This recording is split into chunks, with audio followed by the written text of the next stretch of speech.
ಜಿಎಸ್ಡಿಪಿಯಲ್ಲಿ ದೇಶದಲ್ಲಿ ಕರ್ನಾಟಕಕ್ಕೆ 4ನೇ ಸ್ಥಾನ ಸಿಕ್ಕಿದೆ. ಆರ್ಬಿಐನ ಭಾರತದ ರಾಜ್ಯಗಳ ಅಂಕಿಅಂಶಗಳ ಹ್ಯಾಂಡ್ ಬುಕ್ನಲ್ಲಿರುವ ಮಾಹಿತಿ ಬಿಡುಗಡೆಯಾಗಿದೆ.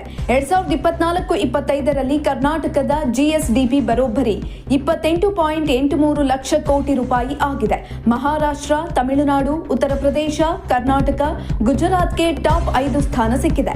ಇನ್ನು 2024-25ರಲ್ಲಿ ಮಹಾರಾಷ್ಟ್ರ ರಾಜ್ಯ 45.31 ಲಕ್ಷ ಕೋಟಿ ರೂಪಾಯಿ ಜಿಎಸ್ಡಿಪಿ ಹೊಂದಿದೆ.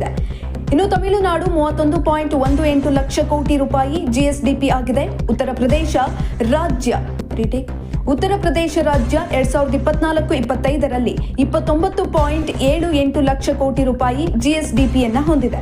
ಇನ್ನು 2024-25ರಲ್ಲಿ ಕರ್ನಾಟಕದ ಜನರ ತಲಾ ಆದಾಯ 3,80,906 ರೂಪಾಯಿ ಆಗಿದೆ. ನಂತರದ ಸ್ಥಾನದಲ್ಲಿ ತಮಿಳುನಾಡು ಜನರ ತಲಾದಾಯ 3,61,619 ರೂಪಾಯಿ ಇದೆ.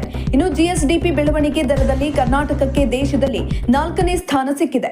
2024-25ರಲ್ಲಿ ಕರ್ನಾಟಕದ ಜಿಎಸ್ಡಿಪಿ ಬೆಳವಣಿಗೆ ದರ 12.8% ಇತ್ತು. ಇನ್ನು ತಮಿಳುನಾಡು ಜಿಎಸ್ಡಿಪಿ ಬೆಳವಣಿಗೆ ದರ 16%.